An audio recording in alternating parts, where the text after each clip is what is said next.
Hello student, स्वागत है आपका जागृति क्लासेस लर्निंग ऐप पर। तो हम पिछली क्लास में क्या पढ़ रहे थे? हमने पढ़ा था लंबाई मापने की परोक्ष विधियां, है ना। उसमें क्या पढ़ लिया था अपन ने? लंबन विधि को पढ़ लिया था। ठीक है। लंबन विधि में अपन ने क्या देखा था कि पृथ्वी से किसी ग्रह, किसी उपग्रह, किसी तारे की दूरी मापने की विधि क्या होती है, ये अपन देख लिया था। सीधा सा कॉन्सेप्ट है। क्या आया था उसके अंदर? यहाँ अगर अपन करें तो अब यहाँ अपन थीटा इक्वल्स टू कोण बराबर चाप बटा त्रिज्या, ये फॉर्मूला था। ठीक है, क्लियर। जो भी चाप दिया हुआ होगा वो चाप ले लेंगे, ठीक है, और त्रिज्या जो दी हुई होगी वो त्रिज्या ले लेंगे। जैसे डी और चाप होता था बी, है ना। ये फॉर्मूला बनता था, इस फॉर्मूले में डालेंगे तो अपना आ जाएगा। ठीक है, क्लियर। अब बात करते हैं रेडियन की। रेडियन कैसे निकालते हैं? तो रेडियन अपन ने कैसे देखा था, बताओ। रेडियन मैंने आपको 1 सेकंड का मान बताया था। किसका?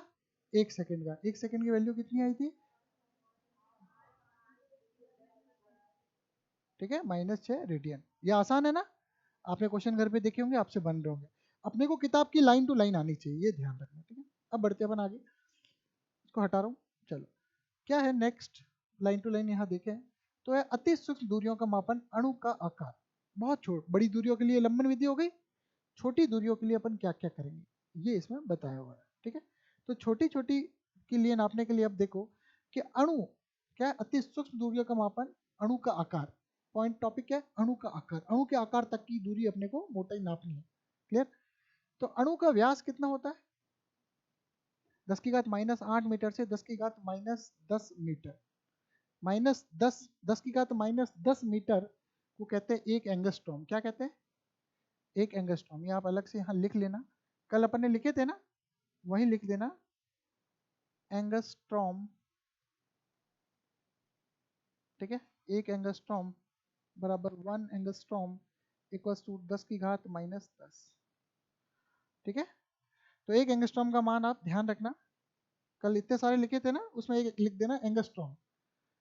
1 एंगस्ट्रॉम, बिंदी आ जाएगी, एंगस्ट्रॉम इक्वल्स टू, क्लियर।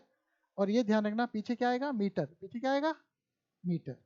ये कर देना। ठीक है, एंगस्ट्रॉम स्पेलिंग लिख लो। ठीक है, क्लियर। ठीक है, 1 एंगस्ट्रॉम की वैल्यू ऐसे होगी। अब क्या है, बहुत छोटे पार्टिकल जो है उनका अपने को साइज पता करना है। तो क्या क्या करेंगे? तो एक बार थोड़ा सा जनरली रीडिंग लगा लेते हैं। क्या है? जैसे अत्यंत इतने क्या है, अणु का व्यास। क्लियर।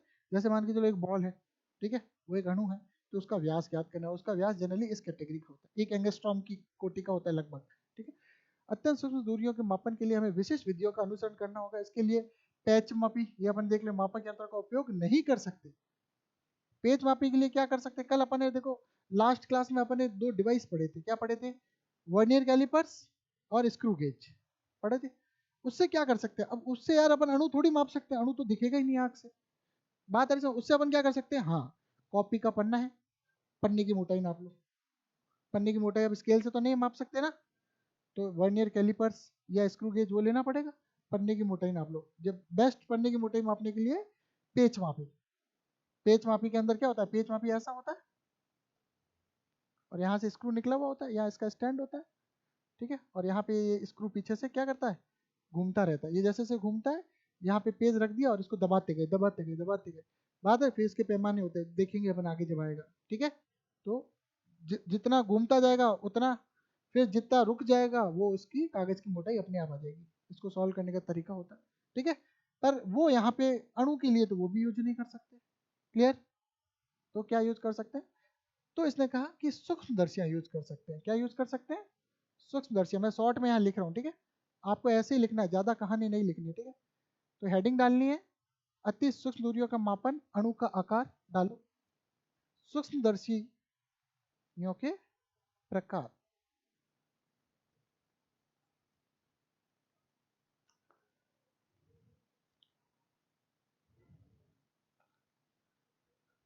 पहला, प्रकाशीय सूक्ष्मदर्शी।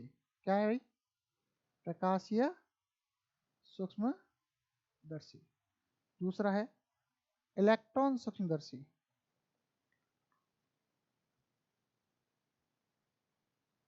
दर्शी। तीसरा है सुरंगन सूक्ष्म दर्शी। थोड़े से दूर दूर लिखना है, इसके अंदर कहानी भी लिखनी है अपने को, ठीक है। 3 लिखो भाई, प्रकाशीय, इलेक्ट्रॉन और सुरंगन।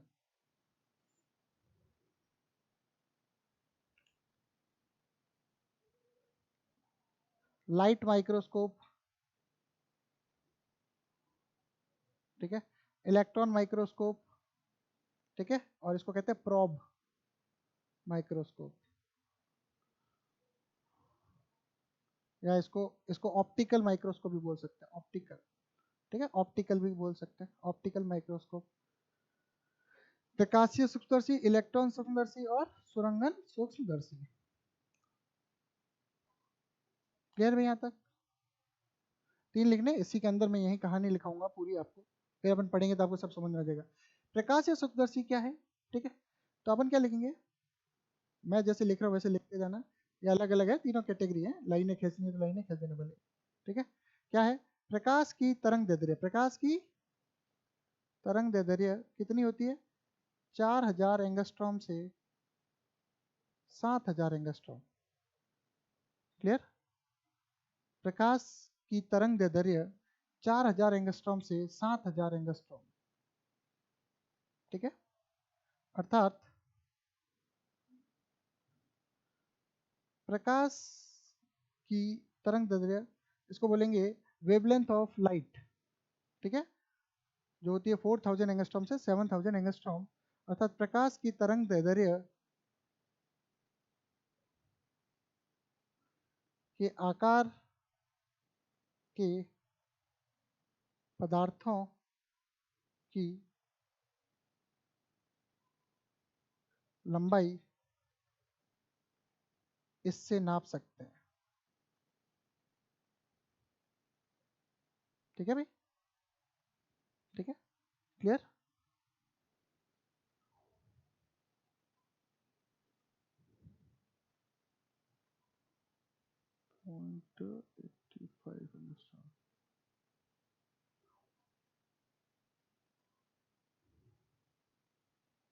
लिख लिया ये? अरे बात मत करो, अभी लिख लिया, अभी सब समझाऊंगा, ठीक है। किताब के अंदर की जो भी काम की चीजें वो अपन निकाल ले, ठीक है। इलेक्ट्रॉन सूक्ष्मदर्शी क्या होती है, इलेक्ट्रॉन आपको पता है, इलेक्ट्रॉन का साइज पता है, ठीक है। तो देखो, इस कैटेगरी, इससे क्या करेंगे अपन, इस कैटेगरी का कोई भी ऑब्जेक्ट होगा उसकी मोटाई अपन कैसे निकाल सकते हैं, मोटाई लंबाई प्रकाशीय सूक्ष्मदर्शी से। अब मान के चलो इससे भी छोटी चाहिए, तो क्या आ जाएगी, इलेक्ट्रॉन सूक्ष्मदर्शी, ठीक है। इसके जो साइज है, इससे क्या कर सकते हैं, इसमें जो है लगभग लगभग 1 एंगस्ट्रॉम तक के आकार के पदार्थ की लंबाई, ठीक है, इससे लंबाई मोटाई कुछ भी है इससे ज्ञात कर सकते हैं, ठीक है। कितना भाई, 1 एंगस्ट्रॉम, कितना भाई, 1 एंगस्ट्रॉम। क्लियर, लगभग 1 एंगस्ट्रॉम। और 1 एंगस्ट्रॉम से भी, 1 एंगस्ट्रॉम से भी कम लंबाई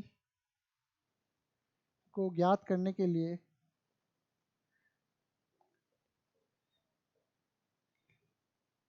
सुरंगन सूक्ष्मदर्शी का उपयोग करते हैं।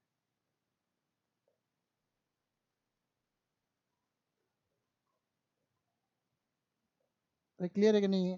अभी सब बताता हूँ, किताब में जो लिखा हुआ वही कहानी है पूरी, ठीक है, यहाँ तक ठीक है। अरे समझ में आया? सबसे मतलब बड़े, ये बड़ा है, ये उससे छोटा है, और ये उससे और छोटा है, बात आ रही समझ में? तो लगभग 4000 से 7000 जो अपन देखते हैं दृश्य प्रकाश, ये क्या है, ये क्या है भाई, प्रकाश की तरंग दैर्ध्य, दृश्य प्रकाश की तरंग दैर्ध्य क्या है तो बोले इसको, ठीक है। प्रकाश या दृश्य प्रकाश की तरंग, दृश्य लिख देना आगे, ठीक है। तो दृश्य प्रकाश की तरंग दैर्ध्य मतलब अपन कोई भी चीज को देख सकते हैं, ठीक है, विजिबल लाइट। अपन कोई भी ऑब्जेक्ट है 4000 से 7000 एंगस्ट्रॉम के बीच में वाले पदार्थ ही देख सकते हैं, सारे पदार्थ अपन नहीं देख सकते। कुछ जानवर है जो इस रेंज से परे देखते हैं, तभी उनको रात में दिखाई देता है, अपने को रात में दिखाई नहीं देता। बात आ रही समझ में? क्लियर? तो इस साइज के जो ऑब्जेक्ट है वो तो आपके प्रकाश सूक्ष्मदर्शी से हो जाएंगे। इलेक्ट्रॉन सूक्ष्मदर्शी, इलेक्ट्रॉन जब तेज गति से, क्या कहता है, तेज वेलोसिटी से गति करता है, तो वो एक तरंग की भांति काम करता है। किसकी भांति काम करता है? तरंग की भांति काम करता है, ठीक है।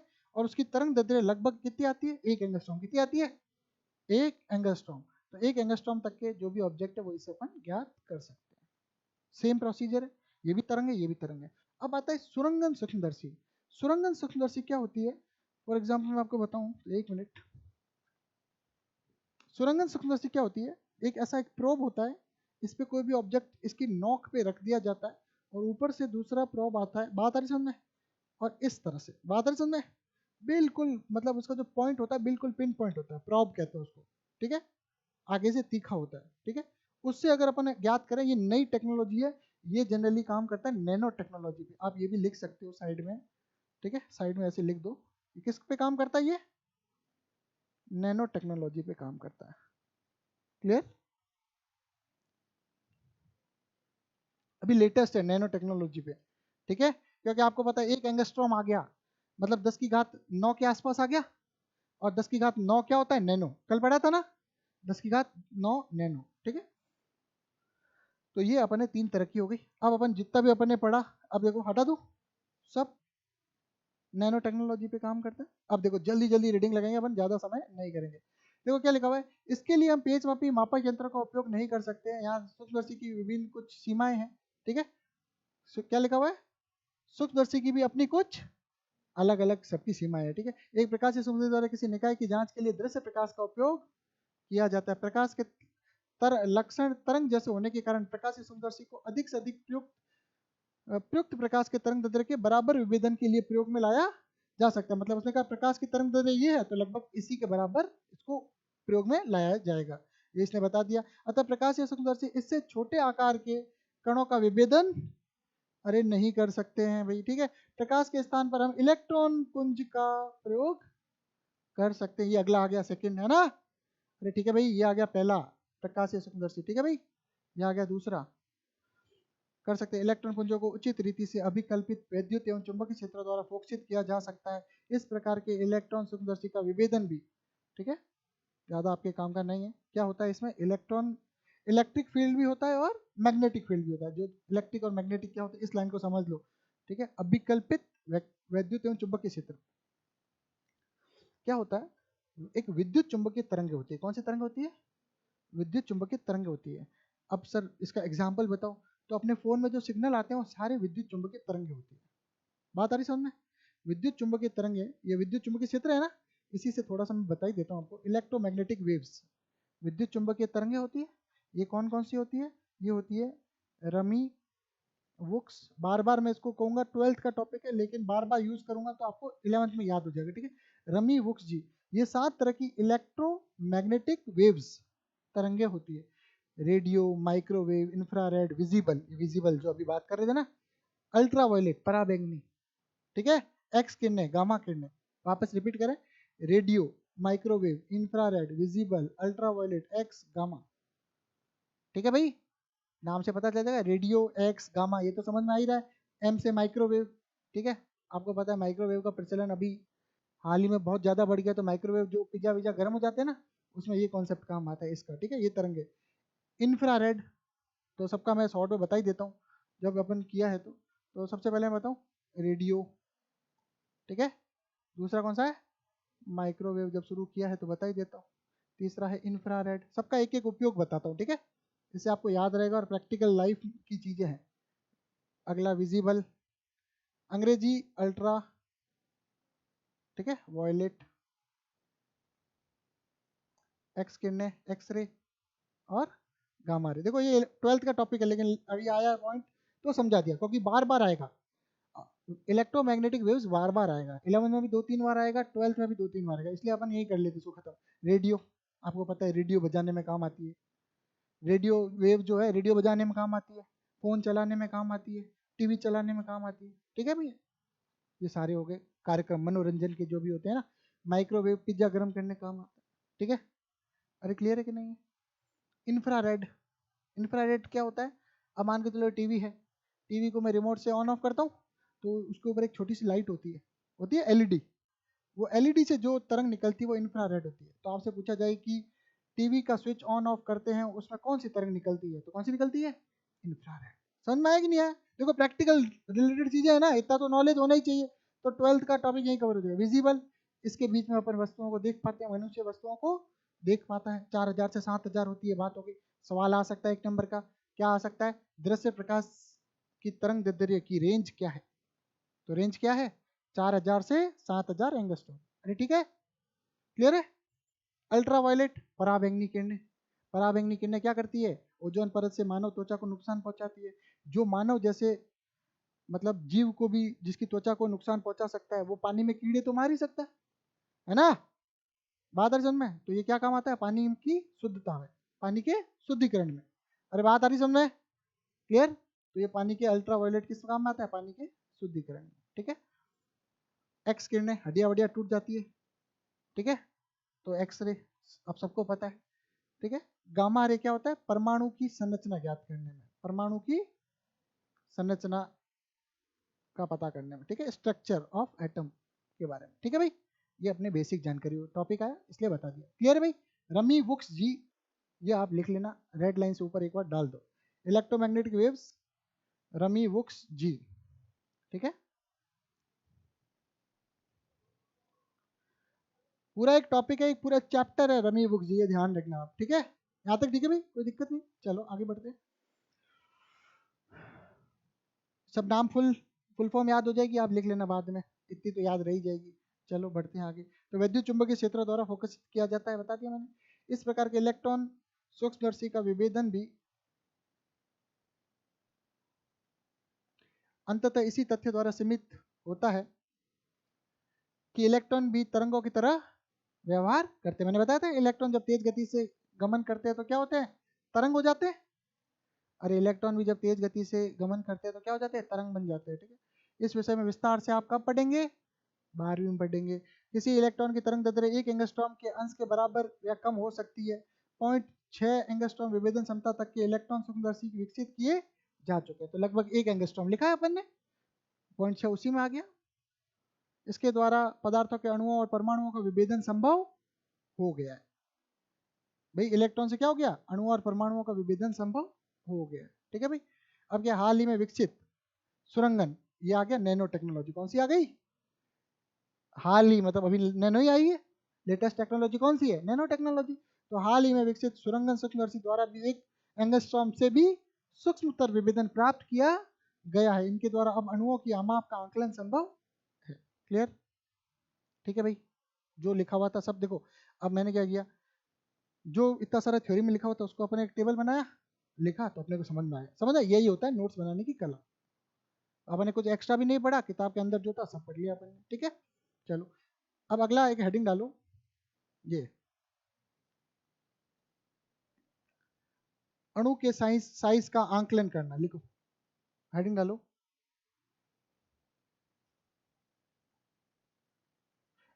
ऐसे पूरा हेडिंग डाल दो, ओलिक अम्ल के अणु के साइज का आंकलन करना, हेडिंग डालो। ओलिक अम्ल अणु के साइज का, हेडिंग डालो अच्छे से, आंकलन करना।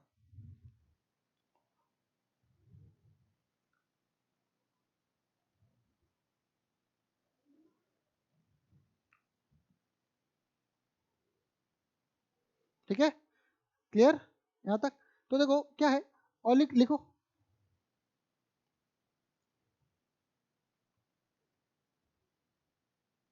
ओलिक अम्ल अणु के साइज का आंकलन करने की यह एक सरल विधि है। ओलिक अम्ल अणु के साइज का आंकलन करने की यह एक सरल विधि है।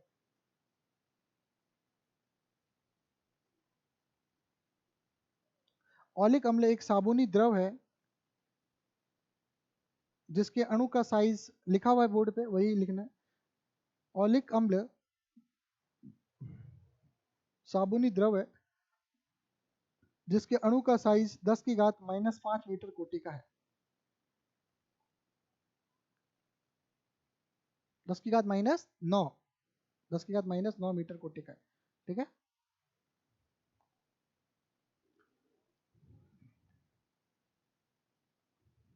लिखा? लिखो लिखो, आराम से लिखो, लिखा वही पड़ा है भाई, मैं वही बोल रहा हूँ जो लिखा हुआ है। क्लियर? यहाँ तक जहाँ जहाँ चेंज होगा मैं अपने आप करा दूंगा, अभी सादा सिंपल लिखा हुआ है, कठिन नहीं है। अब अगली लाइन से लिखना, इस विधि का मूल आधार जल के पृष्ठ पर ओलिक अम्ल की एक आणविक परत बनाना है।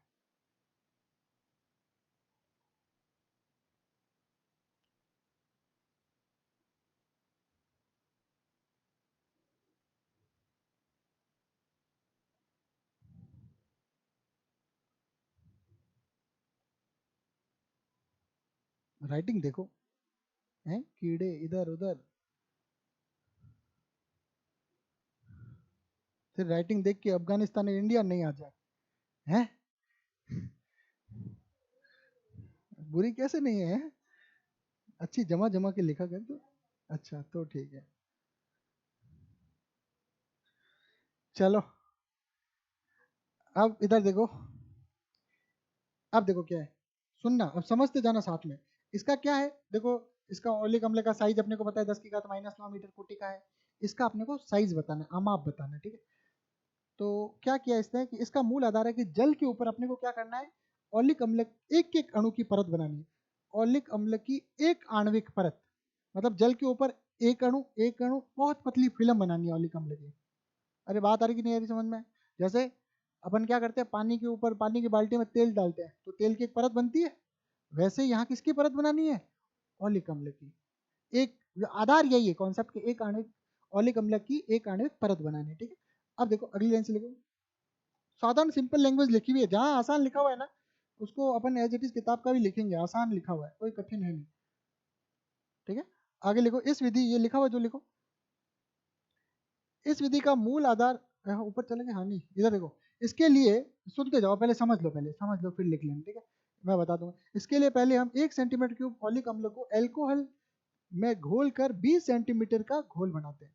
अब देखो किताब की लैंग्वेज एग्जैक्ट है, आप किसी पासबुक में जाओगे कंफ्यूज हो जाओगे। पासबुक वाला क्या कहता है कि 1 सेंटीमीटर क्यूब ओलिक अम्ल को 20 सेंटीमीटर क्यूब एल्कोहल में मिक्स करते हैं, तो टोटल कितना बना, 21। बना कि नहीं बना? पासबुक वाले सब ऐसे लिखते हैं। यहाँ क्या लिखा हुआ है, क्या लिखा हुआ है, इसके लिए हम 1 सेंटीमीटर क्यूब ओलिक अम्ल को एल्कोहल में घोल कर 20 सेंटीमीटर क्यूब का कुल घोल बनाते हैं। अरे बात आ रही समझ में, कुल घोल कितना है, 20 सेंटीमीटर क्यूब। बात आ रही कि नहीं आ रही समझ में? पासबुक वाले यहाँ गड़बड़ करते हैं, ठीक है। इस घोल का फिर एक देखो क्या किया, तो अपन देखो यहाँ से बताया आपने, घोल बनाते हैं तो कितना हुआ, 1/20 भाग। अरे 1/20 भाग हुआ कि नहीं हुआ, समझ आ गई आपको? फिर कहा कि इस घोल का 1/20 वाला घोल था, इसको फिर से अपन ने, इसका क्या, इस घोल का अपन ने क्या लिया, 1 सेंटीमीटर क्यूब लिया, क्लियर एक, ठीक है। ये जो 20 सेंटीमीटर क्यूब घोल बना है, इसमें से अपन ने क्या किया, 1 सेंटीमीटर क्यूब घोल लिया और दूसरे 20 सेंटीमीटर क्यूब एल्कोहल में डाल दिया, क्लियर। अरे बात आ रही कि नहीं आ रही समझ में? कैसे, कैसे समझाऊं मैं आपको?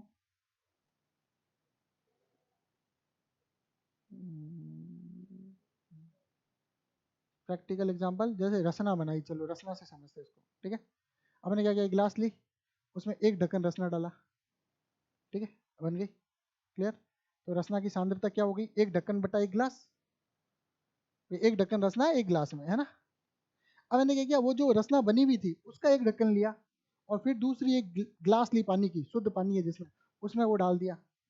तो अब इसमें रसना और कम हो गई कि नहीं हो गई? अरे रसना और कम हो गई कि नहीं हो गई? अब इसकी सांद्रता रसना की कम है, सांद्रता समझ रहे हो, इसका कितना प्रतिशत, रसना की सांद्रता इस गिलास में कम हो गई। वही अपने ऑलिक एसिड में किया है, क्या किया है कि ऑलिक अम्ल लिया 1 सेंटीमीटर क्यूब, एल्कोहल में घोला, बात है सुन में, क्या कर दिया अपन ने, 20 सेंटीमीटर घोल बनाया, फिर उसमें से 1 सेंटीमीटर क्यूब निकाला, दूसरा एल्कोहल लिया, ठीक है, लगभग 19 सेंटीमीटर क्यूब है ना, उसमें घोल दिया, तो टोटल 20 का घोल बन गया। अरे बना कि नहीं बना, ठीक है। तो अब आप बताओ, उसमें सांद्रता और कम हो गई, तो अब इसकी सांद्रता कितनी हो जाएगी, इतनी, कितनी हो जाएगी, 1/20 × 1/20। अरे होगी कि नहीं होगी? अरे पहले वाले घोल में कितनी सांद्रता, 1/20, क्लियर। और फिर आपने इसको किस में डाला, 1/20 में और डाल दिया, क्लियर। तो 1/20 और हो जाएगा, 1/1 करोगे तो कितना होता है, 1/20 × 1/20 कितना होता है, यही होता है। अरे क्लियर। अब क्या है, सुनना, अब इसमें सुनना, अब ये क्या लिखा हुआ है इसको भी समझना, ये ऐसे लिखा हुआ है,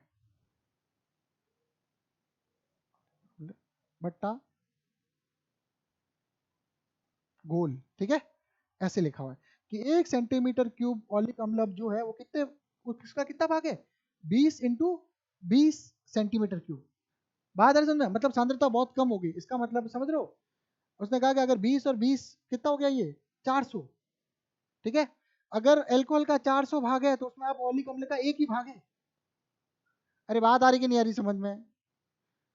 एल्कोहल का 400 भाग है, मतलब एल्कोहल 400 गुना है, तो उसमें ऑलिक अम्ल अब कितना है, एक गुना ही है, इतना ही हिस्सा है, 1 सेंटीमीटर क्यूब हिस्सा ही है, ठीक है भाई, क्लियर। ये यहाँ से मतलब घुल गई। अब वापस पढ़ो। इसके लिए हम 1 सेंटीमीटर ऑलिक अम्ल को एल्कोहल में घोल कर 20 सेंटीमीटर क्यूब का घोल बनाते हैं। इस घोल का 1 सेंटीमीटर क्यूब लेकर एल्कोहल में पुनः 20 सेंटीमीटर क्यूब का घोल बनाते हैं। अब इस घोल की सांद्रता 1/20 इंटू 20 सेंटीमीटर क्यूब ऑलिक अम्ल बट्टा सेंटीमीटर क्यूब घोल हुई। क्लियर है भाई, यहाँ तक समझ में आया। इसके बाद अब सुनना, एक बड़े नाद या पात्र लिख दो, पात्र में पानी लेकर, ठीक है, उसके ऊपर लाइकोपोडियम का पाउडर, याद रखना किसका पाउडर, लाइकोपोडियम का पाउडर। लाइकोपोडियम का पाउडर जस्ट लाइक कैसा है, कैरम बोर्ड में पाउडर डालते हैं अपन, एक परत जम जाती है, वैसा है कि लाइकोपोडियम का पाउडर है। तो अपन क्या करेंगे, पानी है, पानी के ऊपर सीधा अपन ये नहीं डालेंगे घोल, अपन क्या किया, पानी भर दिया बाल्टी में। इधर मैं चित्र बनाता हूँ, ठीक है, देखो समझना, मजा आएगा आपको। ये मान के चलो कोई पात्र लिया, इसमें पानी भरा, ये क्या है, पानी। क्लियर। अब मैंने क्या किया, अब मार्कर इधर से आएगा, इसको करते बंद, वो गया, चलो कोई नहीं, गया तो गया, वापस करते, ये अपने काम का इतना ही है, ये पानी। अब देखो इसके ऊपर उसने क्या किया, लाइकोपोडियम का क्या कर दिया, पाउडर बिछा दिया, हल्का हल्का पाउडर की परत बन गई, ठीक है, ताकि डिफरेंस पता चले पानी कहाँ है और ऑलिक अम्ल का घोल कहाँ है। फिर अपन ने क्या किया, इसके ऊपर अब अपन ने क्या किया, इसकी परत बना दी, ऑलिक अम्ल की पतली परत बना दी, ऑलिक अम्ल प्लस एल्कोहल, है ना, ये क्या है, 1/20 इंटू 20 का घोल है ना, यही घोल है ना, ये सांद्रता का मतलब, इसमें ऑलिक अम्ल भी है और क्या है, एल्कोहल भी है। मतलब आपने यहाँ से यहाँ पे अगर 400 बूंदे डाली तो उसमें ऑलिक अम्ल टोटल कितनी बूंदे, एक बूंद। ये चीज समझ में आ रही कि नहीं आ रही है। अब रख दिया, थोड़ी देर में एल्कोहल, ये घोल है, घोल में क्या है, ऑलिक अम्ल प्लस क्या है, एल्कोहल। फॉर एग्जाम्पल बता रहा हूं, अगर ये 400 बूंदे हैं तो इसकी कितनी बूंदे, एक ही बूंद है। अब ये क्या होगा, ये उड़ जाएगा, एल्कोहल क्या हो जाएगा, उड़ जाएगा। तो अब इसके ऊपर परत जो बचेगी वो किसकी बचेगी, सिर्फ ऑलिक अम्ल की बचेगी। और अपने को क्या करना है, ऑलिक अम्ल के अणु की मोटाई तो निकालनी है। अरे बात आ रही कि नहीं आ रही समझ में, ठीक है, समझ में आया, बैठा दिमाग में। तो अपने क्या किया, इसकी मोटाई अपन ने यहाँ से पता कर ली, टी कितनी बार कर ली, टी। और इसका बाल्टी का जो एरिया था वो कितना हो गया, ए। तो टोटल ऑलिक अम्ल का आयतन कितना हुआ, 80। अरे हुआ कि नहीं हुआ, अरे हुआ कि नहीं हुआ, 80 हुआ। चलो ठीक है, अब आप बताओ, सुनना, ठीक है, 80 हो गया, एरिया इंटू मोटाई। क्लियर। अब देखो क्या है, यहाँ पे जो वॉल्यूम है, एक बूंद का वॉल्यूम, सुनना, सांद्रता इतनी है। क्लियर, सांद्रता इतनी, एक बूंद का वॉल्यूम अगर V है, एक बूंद है, सुनना, एक बूंद है ऑलिक अम्ल प्लस एल्कोहल की, ये मैं इसको ऑलिक प्लस एल्कोहल, एल्कोहल को मैं क्या बोल दूं, ए बोल दूं, मान लो एक बूंद है। इस बूंद के अंदर क्या है, रेशियो क्या, 1/20 इंटू 1/20, इतना ऑलिक अम्ल है। अगर इस पूरे का वॉल्यूम अगर V है, सुनना ध्यान से, एक बूंद का, तो मैं इसको ऐसे लिख सकता हूँ कि ऑलिक अम्ल का वॉल्यूम ये है, लिख सकता हूँ नहीं लिख सकता, पूरी बूंद का अगर वॉल्यूम V है तो उसमें ऑलिक अम्ल कितना है, तो आप कहोगे 1/20 इंटू 20, हिस्सा ही तो है। तो आपने कहा कि टोटल वॉल्यूम का 1/20 इंटू 1/20 जो है, एक बूंद में ऑलिक अम्ल है, मतलब एक बूंद के अंदर ऑलिक अम्ल का वॉल्यूम इतना है। मेरी बात बैठ रही कि नहीं बैठ रही, बहुत कठिन टॉपिक है, जहाँ कठिन होगा मैं कहूँगा कठिन है भाई। बात आ रही समझ में, ये अच्छे अच्छे टीचर भी नहीं समझा पाते, लिखा हुआ है रट लो, समझ में आ रही बात। 1/20 इंटू 1/20 वॉल्यूम हो गया, कुछ तो करवाते नहीं है, आप स्कूलों में पढ़ोगे ना तब देखोगे टीचर कराएंगे नहीं। 1/20 इंटू 1/20 वॉल्यूम, ये आ गया एक बूंद में ऑलिक अम्ल, ठीक है भाई। और अगर n बूंदे है तो n से गुणा कर दो, टोटल n बूंदे डाली है ना, तो n से कर दो, तो ये ऑलिक अम्ल का क्या आ गया, वॉल्यूम आ गया। तो मैं इस ऑलिक अम्ल के वॉल्यूम को मैं यहाँ से गुणा कर दूं, n इंटू वी, 1/20 × 20 मतलब 400। अरे आया कि नहीं आया समझ में? अरे आया कि नहीं आया? बोलो आया कि नहीं आया? बस अब इससे अपन क्या करेंगे, अपना आंसर निकल जाएगा। देखो अब इसको पहले करते हैं, यहीं से लिखना है तुम्हें। लाइकोपोडियम पाउडर का छिड़क कर, सुनते जाना, लाइकोपोडियम पाउडर को छिड़क कर पाउडर की एक पतली फिल्म जल के पृष्ठ के ऊपर बनाते हैं, फिर ओलिक अम्ल के पहले बनाए गए घोल की एक बूंद इसके ऊपर रखते हैं। एक बूंद ओलिक अम्ल की यह बूंद जल के पृष्ठ के ऊपर लगभग कैसी वृत्ताकार अणु, एक अणु की मोटाई की फिल्म के रूप में फैल जाती है। इस प्रकार बनी तंतु फिल्म का व्यास माप कर, क्या कर कर तंतु बन जाएगा, झिल्ली बन जाएगी, इसका अपन क्या करें व्यास, मैंने तो कहा पूरे में ही कर दो भाई, उसका पूरा आ जाएगा वॉल्यूम। माप कर इसका क्षेत्रफल क्या करते हैं, ए ज्ञात कर लेते हैं। ए ज्ञात कर लेते हैं, माना कि हमने जल के पृष्ठ पर n बूंदे ओलिक अम्ल घोल की डाली, यदि प्रारंभ में ही हम एक बूंद का अनुमानित आयतन v ज्ञात कर लें तो घोल की n बूंदों का आयतन, यहाँ तक ठीक है भाई, ये समझ में आ रहा है? अब देखना यही आएगा अगला, ठीक है। अब मैं इसको आगे कर रहा हूँ, ये मिट जाएगा। समझ में आया ना? यहाँ से ऐसा एक चित्र बनाना है तो आप भले ही ऐसा चित्र बना लेना, ठीक है। यार चलो आप इतना लिखो, आगे यही है जो मैंने इधर लिखा, इतना तो लिखो, नहीं तो मिट जाएगा ये। कहाँ से लिखना है, ये पूरा लिखना है, ठीक है। लिखते जाओ सेम टू सेम, बढ़िया लिखा हुआ है। किताब ने जहाँ बढ़िया लिखा हुआ अपन किताब को फॉलो करेंगे, ठीक है।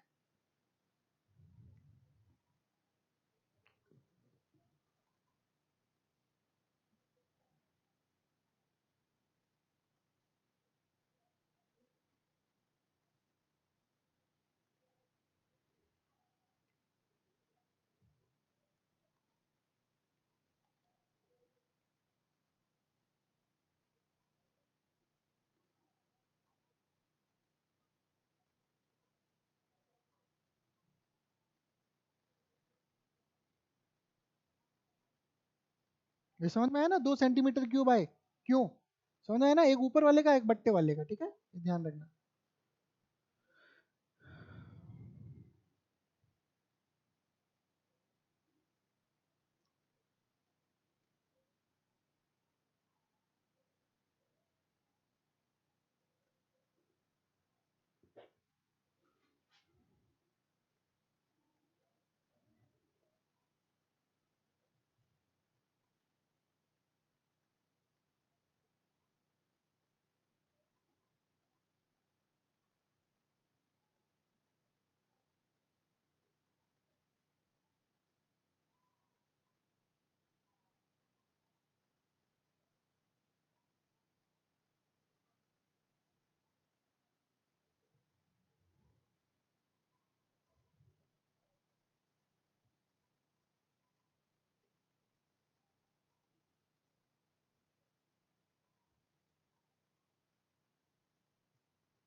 यहाँ गुणा है, ठीक है, ये ध्यान रखना गुणा है।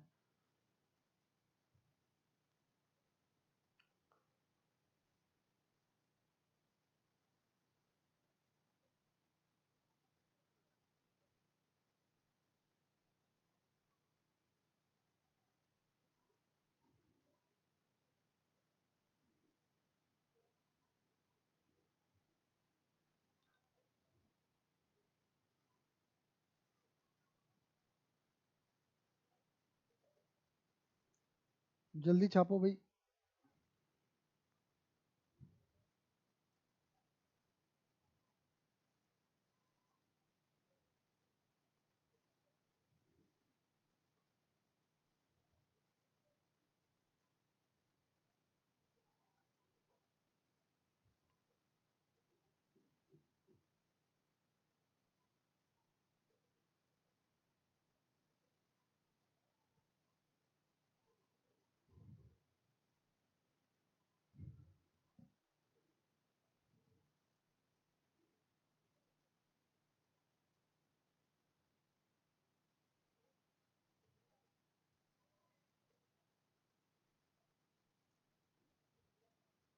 अब है ना, ये चित्र भी बना लो, ठीक है, ये लिख देना यहाँ पे लाइकोपोडियम, ताकि आपको चित्र से सब क्लियर हो जाए, पोडियम पाउडर, ठीक है।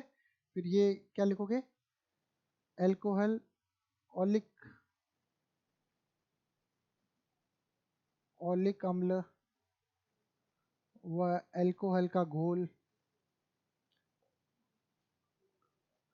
घोल, ठीक है। ये आपसे यहाँ से क्लियर हो जाएगा, ये ए आ गया, ये टी आ गया। अरे क्या हुआ, अच्छा घर पे करती जमा जमा के ऐसे बता रही है, सबूत है, कानून सबूत मांगता है। क्लियर, ये चित्र बना लेना, इससे आपको क्या क्लियर हो जाएगा, चित्र बना लेना। और चित्र के ऊपर ही लिख दिया कि पानी है, उसके ऊपर ये परत लाइकोपोडियम है, उसके ऊपर ऑलिक अम्ल और एल्कोहल का घोल है, बट्टे में लिख देना 1/20 इंटू 20 सांद्रता का, तो आपको ध्यान रहेगा, ठीक है। तो सारी कहानी इसमें आ गई। टी मोटाई, टी परत की मोटाई, ऊपर वाली परत की, ठीक है ना। ए ऊपर वाले परत का क्या, क्षेत्रफल। तो चित्र से क्लियर हो जाएगा पूरा, ये हमेशा ध्यान रखना।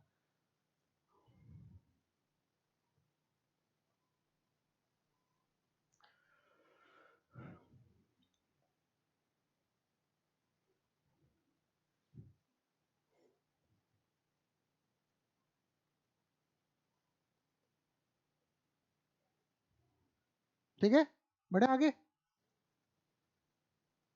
जल्दी बना भाई, इतनी देर लगेगी तो फिर कैसे काम चलेगा, हैं?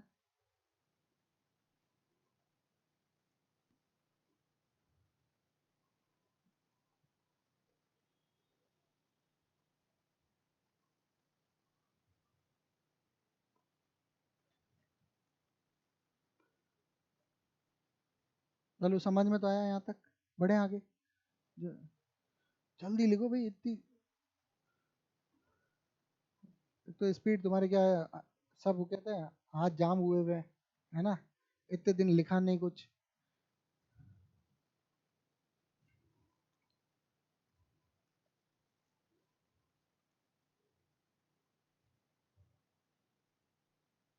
हो गया तुम्हारे दोनों के, इनके हो गया, तुम्हारे नहीं हुआ, बताओ, है लिखा ही नहीं।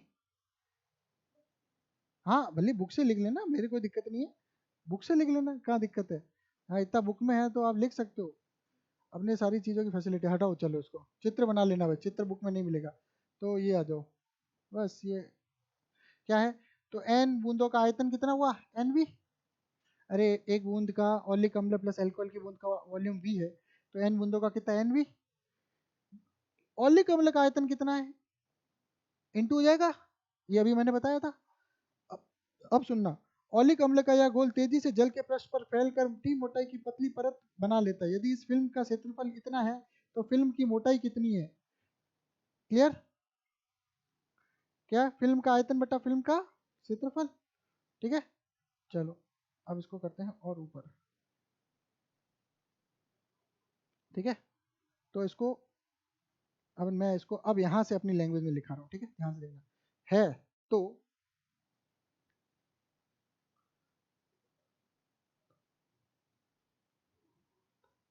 तो ऑलिक अम्ल का यह घोल,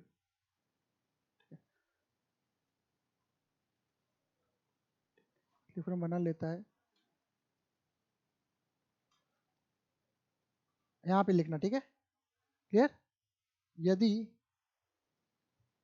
एल्कोहल वाष्पीकृत हो जाता है, क्या हो जाता है, वाष्पीकृत हो जाता है, तब यदि इस फिल्म की का क्षेत्रफल ए सेंटीमीटर स्क्वायर है, ठीक है, क्लियर।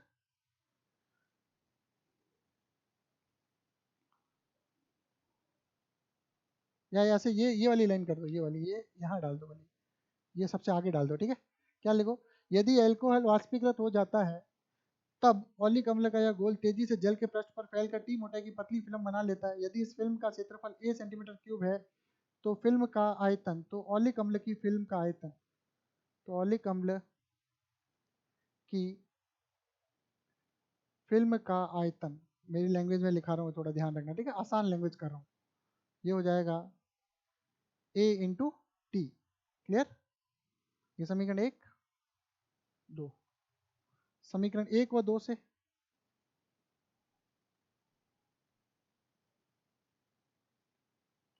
ए टी बराबर कितना हो जाएगा, N V divided by 20 into 20। Clear? तो टी कितना हो जाएगा, N V divided by 400 A. ये हो जाएगा समीकरण नंबर 3, ये हो जाएगा समीकरण 4। अतः औलिक अम्ल फिल्म की मोटाई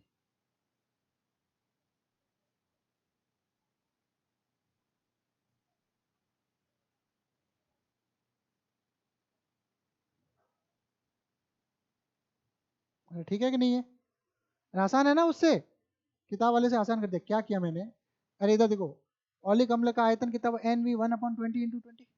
अब क्या हुआ, अपन ने कहा कि यदि एल्कोहल वाष्पीकृत हो जाता है, एल्कोहल गया, तो अब क्या औलिक अम्ल का यह घोल तेजी से जल पे फैल जाएगा, और टी मोटाई की पतली फिल्म बना लेता है। और क्या लिखा, ए सेंटीमीटर स्क्वायर। क्लियर? तो अपन ने क्या किया, तो औलिक अम्ल की फिल्म का आयतन कितना हुआ, ए इंटू टी हुआ ना, ये मैंने बताया था अभी इधर चित्र पे। ठीक है, और पहले वाला ये दोनों को क्या कर दिया, बराबर कर दिया। वो भी औलिक अम्ल का आयतन है, ये भी औलिक अम्ल का आयतन है, बराबर कर दिया, टी है, बाकी उधर चला गया, खत्म। उसके लिए अगर आपने नहीं लिखा तो उसके लिए 4-5 लाइनें छोड़ देना, यहाँ से शुरू कर लो। क्लियर? बैठा दिमाग में, बैठ गया ना? कैसे मेथड है अलग अलग, अपन ने इसको आसान बना दिया किताब से, और कुछ नहीं है। ठीक है,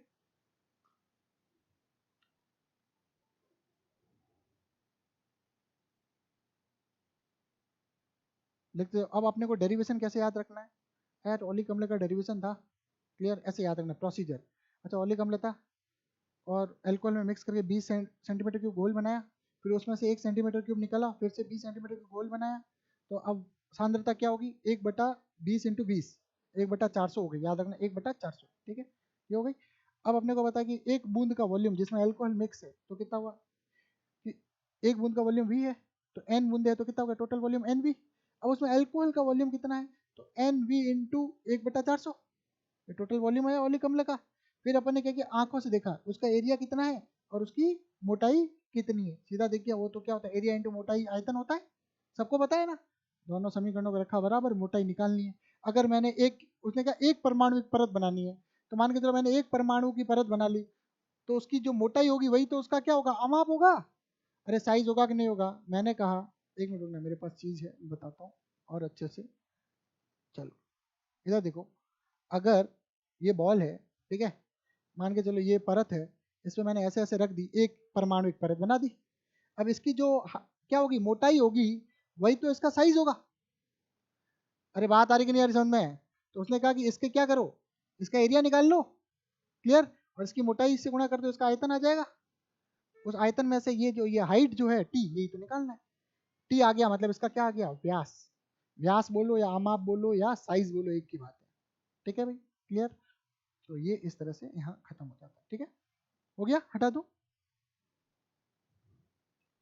तो यदि हम मान लें कि फिल्म एक परमाणु मोटाई की है, तो शर्त यही है, एक परमाणु मोटाई की है, तो अगर मान के चलो एक परमाणु नहीं है, ऐसी आ गई, तो उसकी साइज नहीं पता चलेगी ना, साइज डबल आ जाएगी। बात आ रही समझ में? इसलिए कह रहे हैं एक परमाणु होनी चाहिए। समझ में आ रही कि नहीं आ रही बात? अरे क्लियर है कि नहीं है? तो एक परमाणु होनी चाहिए। टी टी औलिक अम्ल के अणु की अमाप क्या लिखा मैंने, देखो, अमाप या व्यास, यही बोला। ये मोटाई जो टी है, ये व्यास हो गया, अमाप हो गया, या साइज हो गया, तीनों बात देखिए। इस मोटाई कितनी कोटि का आता है, 10⁻⁹ मीटर। अब बताओ 10⁻⁹ मीटर कितना मीटर होता है, नैनोमीटर। क्या होता है, नैनोमीटर होता है। क्लियर है भाई? ठीक है, आगे बढ़े। नैनोमीटर बहुत ही मतलब प्रचलन वाला टॉपिक है। ठीक है, एक ये फालतू सवाल देख लो, कोई मतलब काम का तो है नहीं, ये एक बार देख लेना, तो मुझे तो कोई खास मुझे लगा नहीं, सवाल आने लायक भी नहीं है। अगला अपन है लंबाइयों का परिसर। ठीक है, तो इसमें क्या करना है आपको, कल का मैं बता दूं होमवर्क। ठीक है, या इसको अभी 5 मिनट अपन खत्म ही कर देते, इसको खत्म कर देते, कोई काम का इतना है नहीं। चलो इसको क्या करें, विश्व में पिंड दिखाई देते हैं, लंबाइयों का परिसर, ये घर से लिख के लाना है आपको, लिख लाओगे कोई दिक्कत नहीं है, पढ़ा देता हूँ मैं। हमें विश्व में जो पिंड दिखाई देते हैं, उन पिंडों की आमापों में अंतर का एक विस्तृत परिसर, जिसमें 1 और 10⁻⁻14 मीटर। अब देखो क्लियर? ये क्या बनी हुई है? टेबल। क्या बनी हुई है? टेबल। इसने लिखा हुआ है इसका ये माप, इसका ये माप, चंद्रमा से पृथ्वी की दूरी, ये वो। ठीक है, तो इसको मैं करता हूँ रिजेक्ट, ये कोई काम का नहीं है, इस टेबल को बनाना नहीं है। ठीक है, ये पढ़ लेना, एक बार रीडिंग लगा लेना, कोई काम की नहीं, कोई पेपर में नहीं पूछेगा। ये वाली टेबल है जो बहुत ही इंपॉर्टेंट है और काम की है। उसके बाद वो लिखना, हेडिंग डालना, टेबल वो वाली छोड़ देना, ये वाली टेबल है। कोटि की अमाप का किसी परमाणु का सूक्ष्म नाभिक है, तो कोई तो 10 की घात -14, इसने कहा 10 की घात -14 या 10 की घात -15 मीटर। ये क्या होता है पता है आपको? नाभिक का आकार किसका होता है? नाभिक का आकार कितना होता है? 10 की घात -15 मीटर। ठीक है, तो आप इसकी हेडिंग डाल देना। कैसे डालोगे? नाभिक का आकार बराबर 10 की घात -15 मीटर। ठीक है, परमाणु का आकार किसका? परमाणु का आकार, ये याद होना चाहिए। ठीक है, परमाणु का आकार क्या होता है? 10 की घात -10 मीटर। ठीक है, क्लियर? वो छोटा है ना, माइनस में है इसलिए।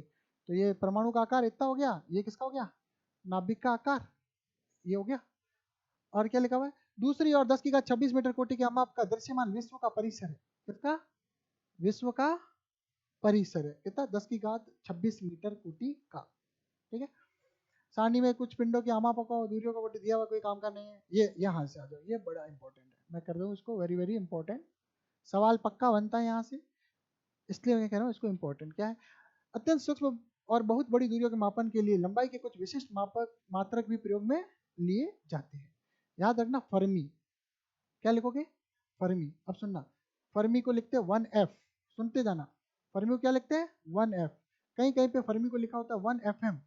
और इसको आप एक फेम्टोमीटर भी मान सकते हो। क्या मान सकते हो? फेम्टोमीटर। क्या मान सकते हो? अरे फेम्टोमीटर क्या होता है? 10 की घात -15 ही होता है ना। ठीक है, तो देखो फेम्टो अगर 10 की घात -15 है तो मीटर तो है ही, और फर्मी मानो तो ये फर्मी अपने आप में 10 की घात -15 मीटर होता है। आपसे सवाल आ जाए फर्मी किसका मात्रक है, आप क्या बोलोगे? लंबाई का। अरे बात आ रही समझ में? फेम्टो किसका मात्रक है? फेम्टो किसी का मात्रक नहीं है, उसके आगे जिसके आगे लगाओगे उसका हो जाएगा।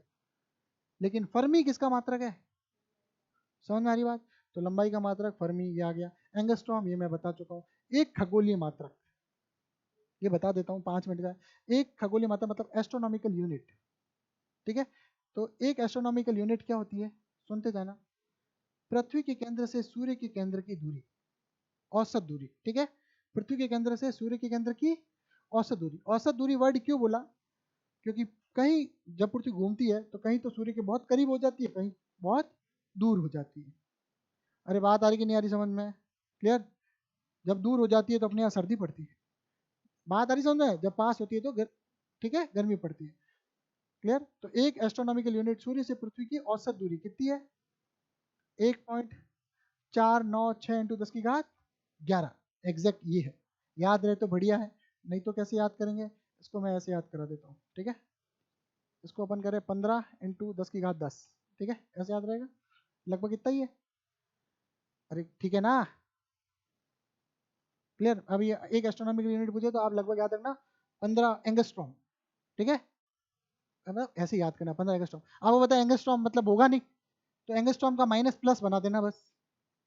अरे क्लियर है? क्योंकि अब तो पता है कि एंगस्ट्रॉम तो बहुत छोटा हो गया ना, तो 15A ऐसे याद रखना। कितना है एक एस्ट्रोनॉमिकल यूनिट? तो आप ऐसे याद रखना 15A। एक एस्ट्रोनॉमिकल यूनिट कितना होता है? 15A, बस। ठीक है, याद रहेगा? ए मतलब 10 की घात 10 मान लेना। ठीक है भाई? अरे क्लियर? आ रहा है कि नहीं आ रहा है? याद करने का तरीका, नहीं तो इतनी सारी डेटा आप याद नहीं रख पाओगे। एग्जैक्ट याद रख पाओ तो मेरे लिए तो बढ़िया है। समझ में आ रही बात? अरे आपसे रैंडमली पूछो भाई क्या है एस्ट्रोनॉमिकल यूनिट, तो आपको यार 15A मतलब 10 की घात 10, ऐसे याद रख लेना। ठीक है, इसको चेंज कर, अब देखो अपन ये भी याद कर सकते हैं, लेकिन अपन इसको थोड़ा आसान कर दिया। 15 हो जाएगा ना, ये राउंड ऑफ हो जाएगा, 5 हो जाएगा, 15 बन जाएगा, क्या दिक्कत है? लाइट, प्रकाश वर्ष। प्रकाश वर्ष क्या होता है? देखो एक खगोलीय दूरी मतलब सूर्य की पृथ्वी के केंद्र से औसत दूरी। एक प्रकाश वर्ष, प्रकाश द्वारा एक वर्ष में तय की गई दूरी। प्रकाश वर्ष, वर्ष मतलब समय का मात्रक नहीं है, यह एक दूरी का मात्रक है। क्लियर? और प्रकाश द्वारा एक वर्ष में तय की गई दूरी। प्रकाश, आप बताओ, ये तो आप निकाल भी सकते हो, रटने की जरूरत नहीं है। प्रकाश कितना चलता है भाई? बताओ बताओ बताओ, प्रकाश चलेगा कितना? 3 इंटू 10 की घात 8 एक सेकंड में। एक घंटे में कितने सेकंड होते हैं? 3600। एक दिन में कितने होते हैं? 24। और कितने? 365.25। इन सबको गुणा करेंगे तो आ जाएगा प्रकाश वर्ष। ये देखो ये आया हुआ प्रकाश वर्ष, ठीक है, ये सब लिखा हुआ है, ये आ गया। क्लियर। अब याद रखना एक एस्ट्रोनॉमिकल यूनिट कितना है, 15 इंटू 10 की घात 10, याद रहेगा 15 10 15 10 15 से याद रखोगे, ठीक है, क्लियर, याद रहेगा भाई एक एस्ट्रोनॉमिकल 15 10, ठीक है। तो अब इसको याद रखना 10 इंटू 10 की घात 15, ये याद रख सकते हो, एक प्रकाश वर्ष जस्ट इसका उल्टा मान लो। अरे क्लियर है, अरे क्लियर है कि नहीं है। देखो मेरा पढ़ाने का तरीका थोड़ा है कि अपने को लगभग तो याद हो, फिर तो एग्जैक्ट याद हो जाएगा। इसको उल्टा करो, यही आ रहा है नहीं आ रहा, अरे आ रहा है कि नहीं आ रहा, 9.46 तो लगभग 10 मान लिया, तो लगभग लगभग आ गया। एग्जैक्ट याद है तो और बढ़िया है, ऐसे निकाल सकते हो, लेकिन लगभग तो अपना आंसर आ जाएगा 10 उल्टा जस्ट। तो एक एस्ट्रोनॉमिकल यूनिट समझ में आया, 15 इंटू 10 का 10, ये 10 इंटू 10 का 15। अरे क्लियर है कि नहीं है यार, बोलो। लिखा हुआ है वेग से द्वारा प्रकाश 1 सेकंड में तय की दूरी कितनी, 1 वर्ष में, ठीक है। तो प्रकाश द्वारा 1 वर्ष में तय की गई दूरी को प्रकाश वर्ष कहते हैं। ये घर से तुम लिख के लाओगे, ठीक है, मैं समझा रहा हूँ, ध्यान रखना, ठीक है। अब हटा दिया मैंने इसको आगे, ठीक है। चलो एक पार्सेक, लास्ट एक इसको खत्म करते हैं। एक पार्सेक क्या होता है,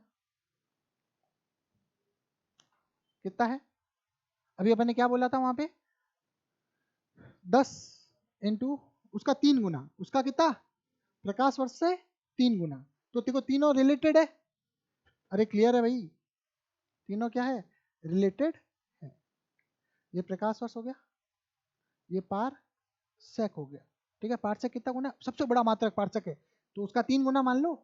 तो अपने अभी कितना किया था, 3 गुना किसका, 10 इंटू 10 की घात 15 का, क्लियर। तो कितना हो जाएगा, 30 इंटू 10 की घात 15, क्लियर। इसमें भी कॉम्बिनेशन बन गया 15 दूनी 30, ठीक है। अरे क्लियर है भाई, 3 गुना होता है, कितना गुना होता है, लगभग 3 गुना। तो 3 गुना बन रहा है पार्सेक, सबसे बड़ा मात्रक, दूरी का सबसे बड़ा मात्रक कौन सा है भाई, सबसे बड़ा। तो आपको पता है कि प्रकाश वर्ष से 3 गुना कर देंगे, पार्सेक आ जाए।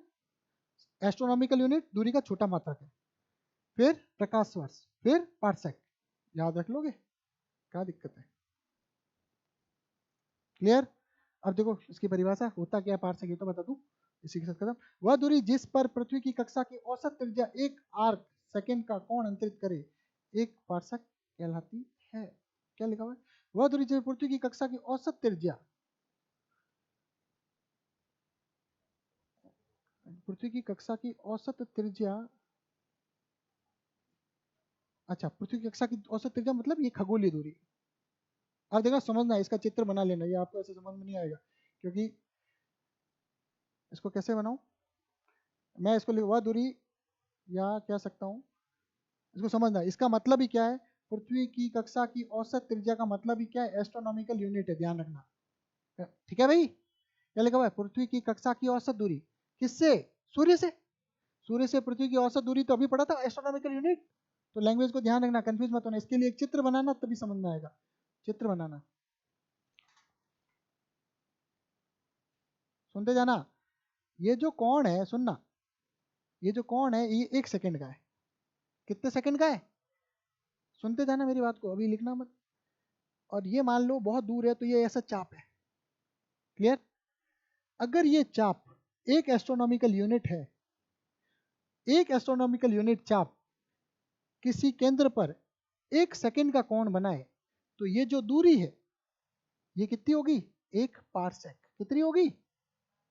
अरे बात आ रही कि नहीं आ रही समझ में, अभी एक यहां से सूर्य तक की दूरी है, ये तो अपनी दूरी एक एस्ट्रोनॉमिकल, वो कह रहे हैं ये जो दूरी है ये चाप में लो, और इतना बड़ा चाप, इतना बड़ा चाप किसी बिंदु पर 1 सेकंड का कोण बनाए। 1 सेकंड का मतलब समझ रहे हो, बहुत छोटा। तो बहुत छोटा बनाने के लिए क्या होगा, बहुत दूर जाना पड़ेगा। देखो यहाँ से मैंने ये कोण बनाया, अब आपको सर और नीचे बनाओ, मैंने और नीचे बनाया, कोण और छोटा हुआ कि नहीं हुआ, अरे जितनी दूरी बढ़ाऊंगा कोण छोटा हो जाएगा। तो कह रहे 1 सेकंड, एक एस्ट्रोनॉमिकल यूनिट किसी बिंदु पर यदि 1 सेकंड का कोण अंतरित करे, तो उस बिंदु से उस चाप तक के बीच की दूरी क्या होगी, 1 पार्सेक होगी। अरे आया कि नहीं आया समझ में, अरे बैठा कि नहीं बैठा यार, इतने आराम से बता दिया भाई, समझ में आ रही बात। क्या लिखा, अब पढ़ो इसको, वह दूरी जिस पर एक एस्ट्रोनॉमिकल यूनिट 1 आर्क सेकंड का कोण अंतरित करे, 1 पार्सेक कहलाता है। अरे ठीक है कि नहीं है, समझ में आ रही बात। इसमें कंफ्यूजन ये होता है, पृथ्वी की कक्षा की औसत त्रिज्या मतलब एस्ट्रोनॉमिकल यूनिट मानना है इसको। क्लियर है भाई? ठीक है, इसको नोट कर लो। आज के लिए इतना ही, धन्यवाद।